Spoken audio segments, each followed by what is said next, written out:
last fall in DC, and that was during a walkaway march. You were one of the speakers there. I remember like feeling so inspired when we were speaking. I'm like, I really want to go up to him and talk to him, but there were so many people around you. I started walking away, and my friend said, okay, here's your time. Go and talk to him. Because actually in my head was like, oh, I'll just send him an email afterwards. And she's like, that's definitely not how you network. It wouldn't have worked.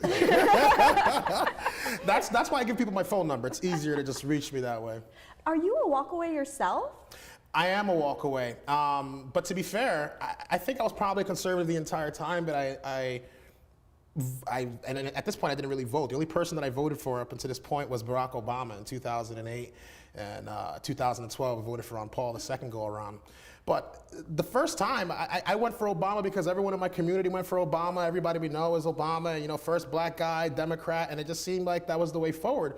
But as time started to progress, and when I came back home from the military, I started to see how my community completely changed. My neighborhood changed. People are protesting. People were upset with what was going on with Occupy Wall Street. And I started to see how Barack Obama was being funded by the same people that were funding the other side. And I just was like, this isn't what I really think it is. And it was at this point that I began to really question my political beliefs and the things that I stand for. I work, so I see taxes come out of my paycheck. I'm pretty sure when you were like 16, 17, you first started working, you learned about taxes, you realized it wasn't too good. I started to see how my money would be taken, but used for things that I didn't necessarily agree with. You know, even though I'm a veteran, I didn't agree with the wars that Barack Obama was putting our country in and kind of just poking the bee's nest and making things worse. I felt like there were a lot of ways that our government could be more, quote unquote, conservative. And when I started to dig a little bit more into my beliefs, I found out that a lot of the things I identify with are the things that Ron Paul's been talking about for decades. And at that point I said, you know, I was wrong this entire time. And I think that's what a lot of people in our younger generation are like. They support ideas that sound good on paper, and in theory they would be really good, but when you really get down to the logistics of it all, they don't really seem to work out. But the problem is, there's no one, or there's not a lot of people in my generation in the conservative movement that are going out and giving a different message or giving an alternative to let people know that there's more that can be done than just depending on the government, depending on raising taxes and taxing the rich and all these things that sound good but actually end up harming our country in the long term. At some point, the people that are under 18, the people that are 18, 20, 30 years old, at some point, they're gonna have to start businesses. They're gonna have to go and buy houses. Most of them are drowning in student loan debt and have no idea which direction they're gonna go into. But they'll support policies that'll only make life more difficult into the future. So one of the things that I wish to bring to the table with politics is not just the positions that I stand for, the things that I believe, but I like to actually go out into the community and talk to the people, which is something I don't see a lot of Republicans doing in areas like mine.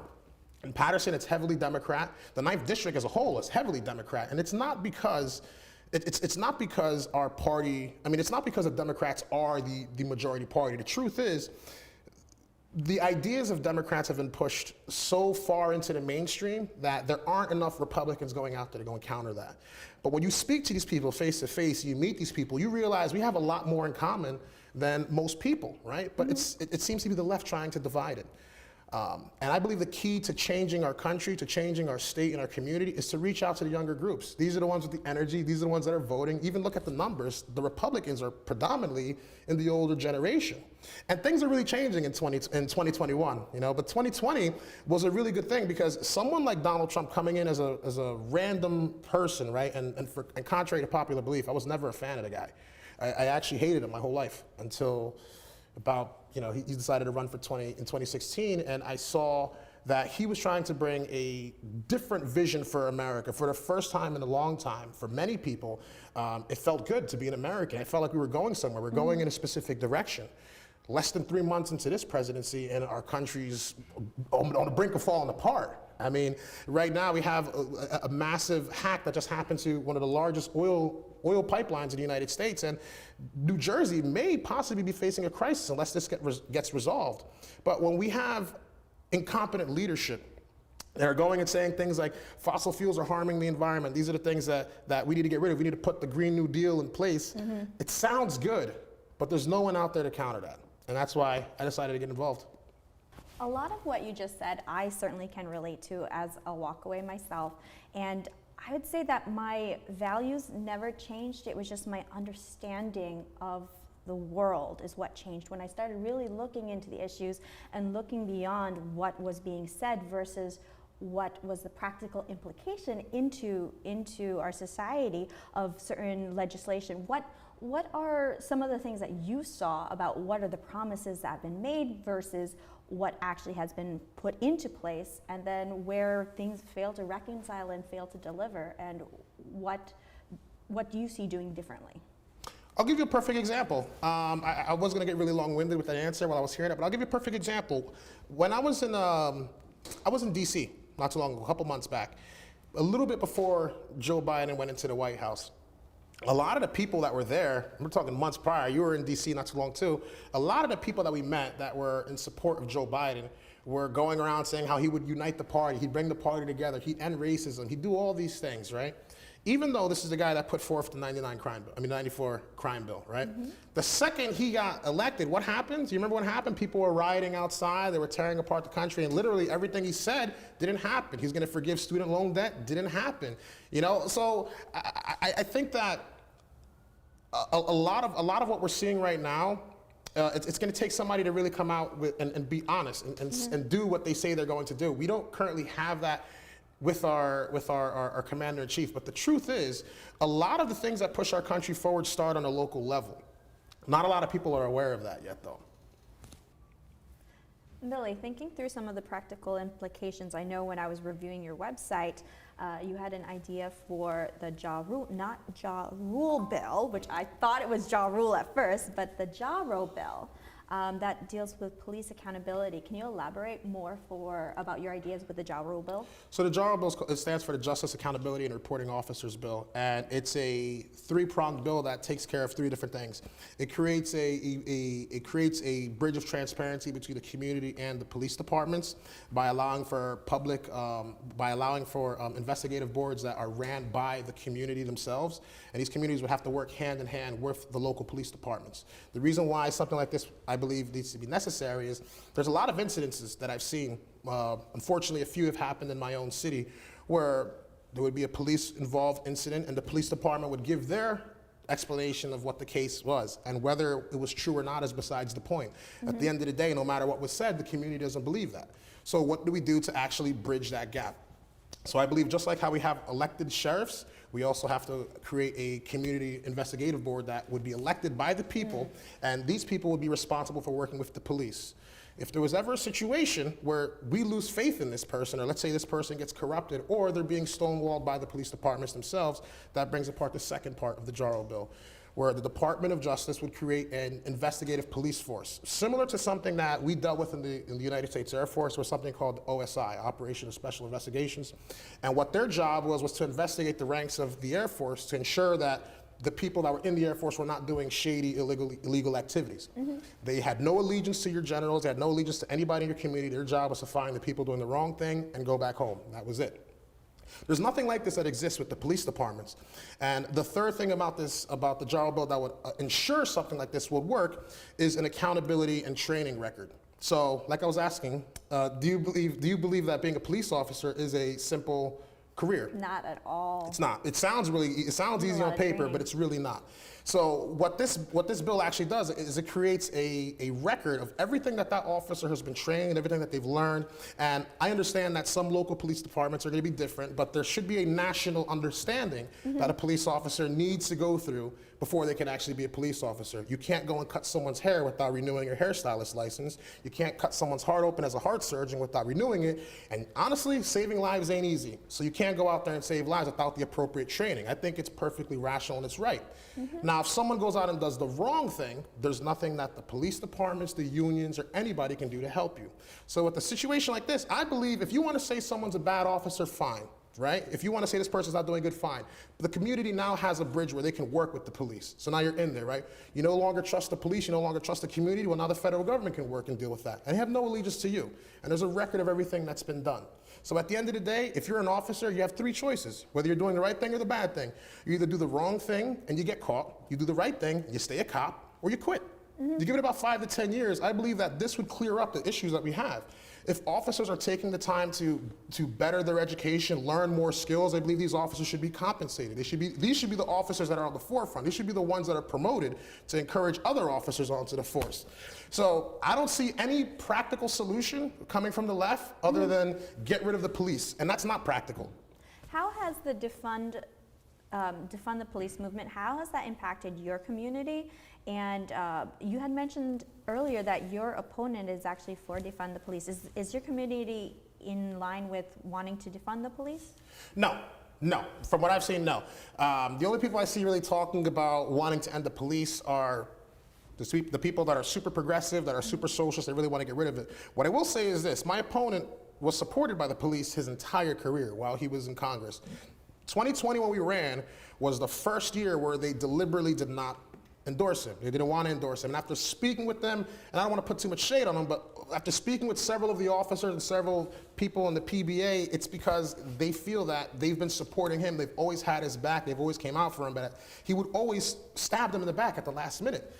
And seeing someone like me who's coming out and talking about the things that no one else is talking about, he's talking about wanting to sign the George Floyd bill and removing qualified immunity from police officers and making it even harder for you to want to be a cop. It's like, why would you want something like that? Who's going to suffer from that the most? The communities like mine. Every single day, even 3-4 days ago, I was on an interview and there was someone getting shot, like not too far away from my house, like while we were live on air.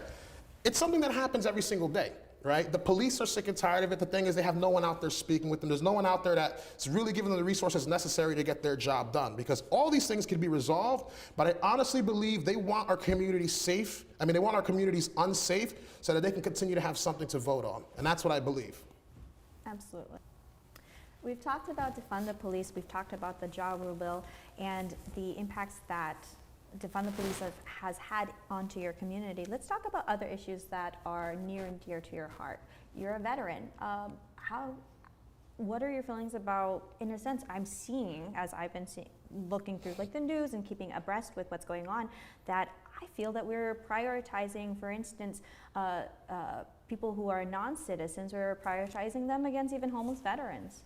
I don't feel that's the case. I know that's the case. And I see it every single day. And it's funny that you mention that, because not too long ago, I was going out in my city and I was just, handing, and I'm not trying to get all grandstandy here, but it's like every now and then when I'm in the area, sometimes I'll buy White Castle, buy food, and kind of talk to strangers out there. And I was talking with this one homeless guy, and this is honestly not my idea. I think it's a brilliant idea, but it was not my idea. He told me an idea that I thought made a lot of sense. There was a building called Straight and Narrow in Patterson that burned down, right? No longer exists. Now, this was a building that was created to help get people back on their feet, right? People that were, dealing with drugs, homeless veterans, and so forth, right? This building just so happened to burn down in the midst of all this overdevelopment that's happening in our community, yet these people still are not getting the resources necessary, but there's more homeless people coming into Patterson. And I said, interesting. So I started speaking with him. I said, well, what has the city been doing for you? What has the community been doing for you? Have you reached out to the congressman or anything like that? And he said, he used to be inside this building. And what this building would do was, it was basically a contract where they made a deal with you where it says, hey, listen, you can stay in this building for up to a year, right? Get your life back on track. You got to go through these programs. You got to learn a specific skill set and then go out and get work. While you're getting work, they would take a portion of that money, save it to the side for you to help you get your car, pay for your driver's license, and so forth, while you're getting your life back on track. Something like that doesn't exist. But you know what does exist? For example, in communities like mine, hundreds and hundreds and hundreds of massive vacant factories, massive vacant buildings that no one's doing anything with. Yet there's millions and millions of dollars of grant money that's literally getting blown away. We don't even know where it's going. Patterson recently got a $65 million grant that's supposed to go to public service, and even in the middle of a city council meeting, they had no idea where the money was going to go, but they're in a rush to get the money. And I think that's unfortunate, because all these solutions are practical. Why don't we get one of these buildings, why don't we renovate this building, take care of it, and actually invest in our community? And if not our community, hey, look, we have people that are homeless on our street. What are we gonna do, just put them to the side? Give them an opportunity, give them a chance. Our infrastructure's falling apart. Someone's gotta build it. Someone's gotta fix it. This is an opportunity to get our people right back on track, and I think it's something that could be done across the country. Why not? I don't see that. More specifically, it's something that should be done for our homeless veterans. They put their lives on the lines. They've dealt with all the nonsense so that we don't have to, so that we can even have conversations like this, yet they're treated like garbage. So I want to turn that around. Absolutely. And this, and just something to add, is like this was an idea that was given to me by a homeless veteran. And hearing that and seeing that, I think it's something a lot of people could benefit from.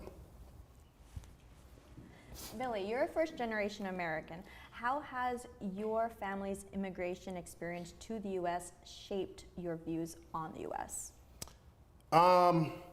So when my father came to this country, well, when both my parents came to this country, my father,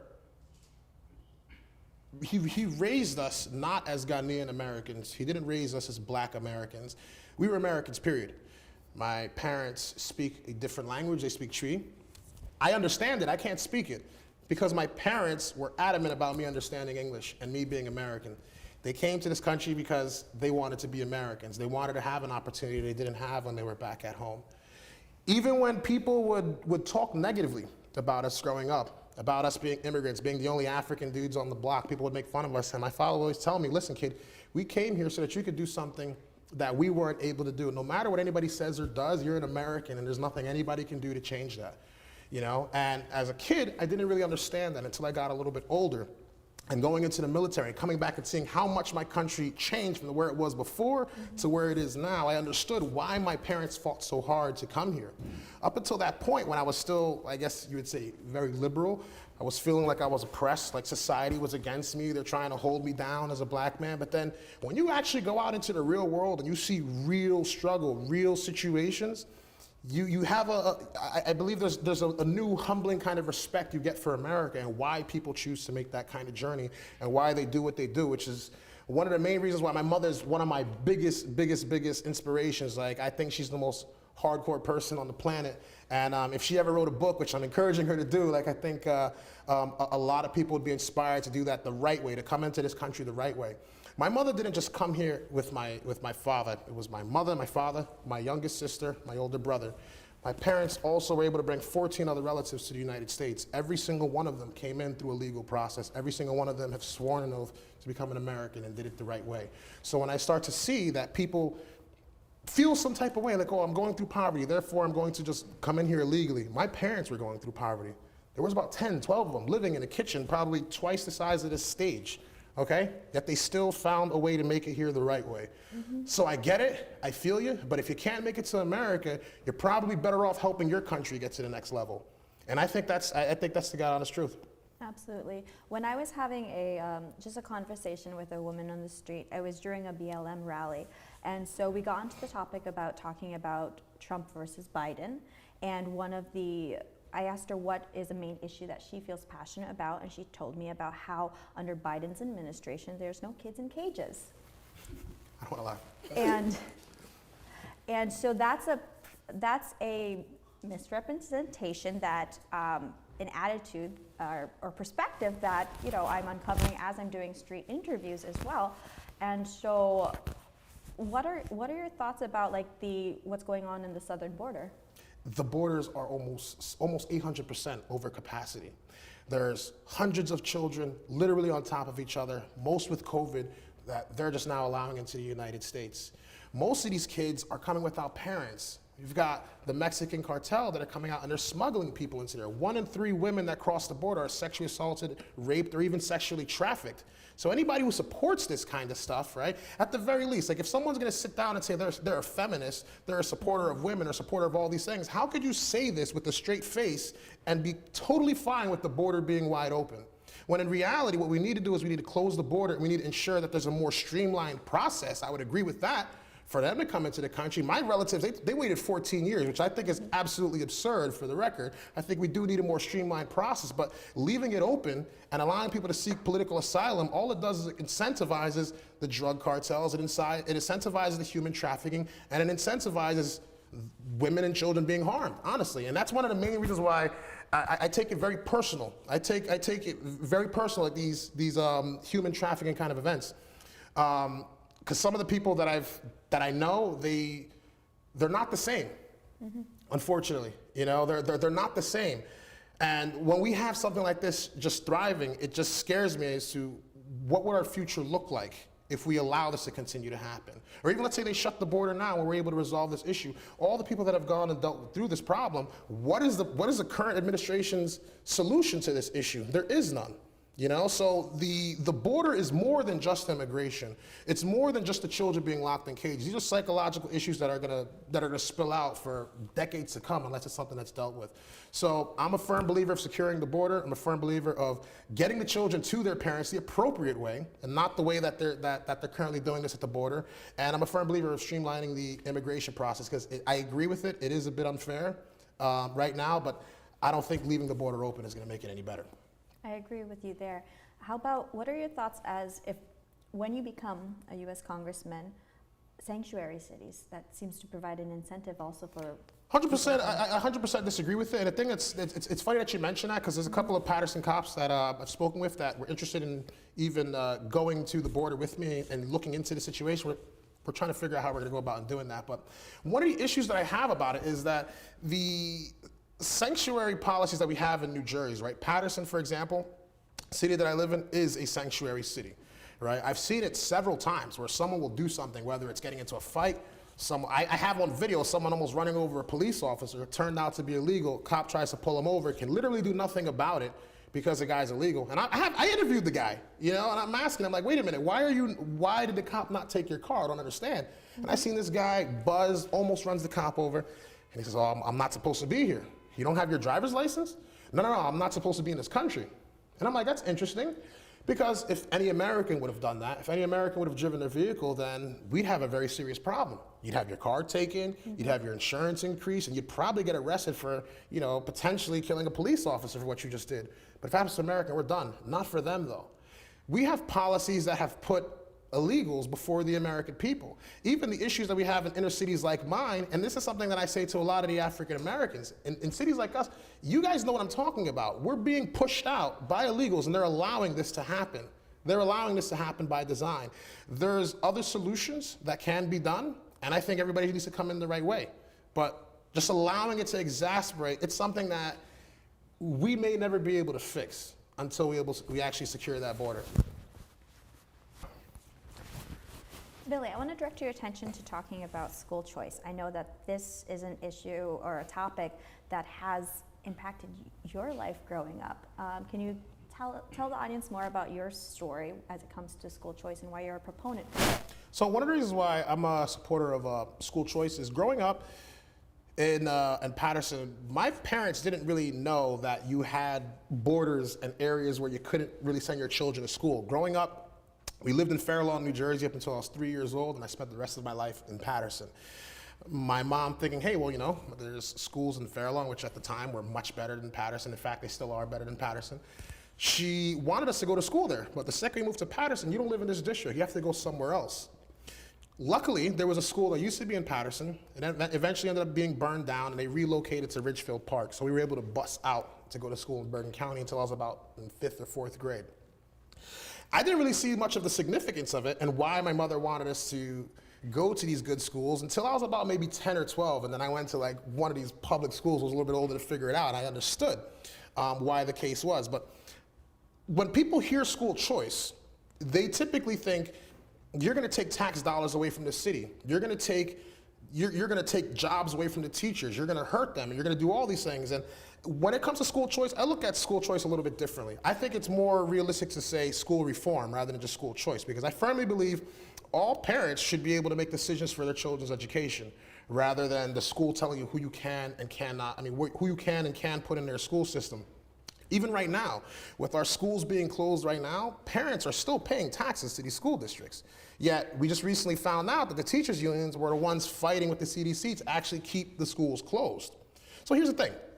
With our schools, the educations are plummeting. So how do we actually bring it up? Or at least, how do we make our schools competitive, right? So my solution to this was, what are we gonna give our children when they get out of high school? Because me, when I graduated high school, I didn't go to college. You know, my father passed away. You know, my brother was going through a very bad situation. I was practically the man of the house. The only thing that was on my mind was join the military. You know, join the United States Air Force, and that's literally all that I had. You know, and I helped keep my family afloat during all of this. Had I had an opportunity to learn a skill or do a skill, I probably would have went something differently. And this is nothing wrong with joining the military, but there were no other options. For a lot of people in the inner city, there's not a lot of options. You can either sell drugs, you better be really good at rapping, you better know how to play basketball, or military, you know? And that was the option that I chose. In our schools, however, we don't have any skills unless you go to college. Right? And even when you go to college, most of our children are drowning in student debt. So why don't we give them a solution before they actually get in? So what I believe is, if we've got plumbers, we've got electricians, we've got people that work in finance, even the nursing field, unfortunately right now, is starting to decline in the middle of this pandemic. People need to fill these roles. Why don't we have our schools, our high schools, fill these gaps? I understand most of these schools don't have the facilities for that, but you know who does? The business owners that are currently doing it. So what I believe should happen is, if you're a business owner, you should get some kind of tax incentive to actually send one of your best men to teach one of these children, or teach the school your specific trade. Once a week, 4 weeks out of the month, 9 months out of the year. If you're a student going through these programs, by the time you're done, you can either start off as an apprentice in one of these career fields that you learn. You can go to college, and if all else fails, you still have skills, or you can come together with your friends and start whatever you want to do and start your own business. It's far better than go to college, go to high school, come out there, and we've already got a very low literacy rate in our district, for example. It's better than going to school, coming out, have no idea what to do, and then put yourself in debt for a degree that you still don't know what you're going to do. All right? If you're going to do that, at least have a backup plan. So what I think happens at this point is, if our schools have something to offer more than just these bad education programs, I believe that none of these teachers and none of these unions have anything to worry about, which is one, but you do have to you have to bring up that curriculum. Because if there's another school that does it better than you, and they're a public school, you got no one to blame but yourself. Absolutely. I think that's a creative idea, to have the business owners, the local business owners, come in and teach extra classes to students, whether it be after school. It can almost couple together trade school into a regular public education or high school. The trade schools will probably not like the idea, but that's fine. You know. Billy, thank you so much for your time here today. Do you have any final words to leave with our viewers, and where can people find you? So first off, thank you so much for having me on here, Tara. For everybody that's watching this video, I want to say thank you so much for being on here. If you would like to help me get into the Capitol, you can learn more about me by visiting my website at www.billyprempeh.com. Thank you, Billy. Thank you very much. We thank you for joining us in this episode of The Capitol on Live One TV. I'm Tara Szczepanski. We hope this will help our viewers from New Jersey to stay informed and to make the right decision for voting in the upcoming 2022 U.S. congressional elections. Billy, thank you again. Thank you.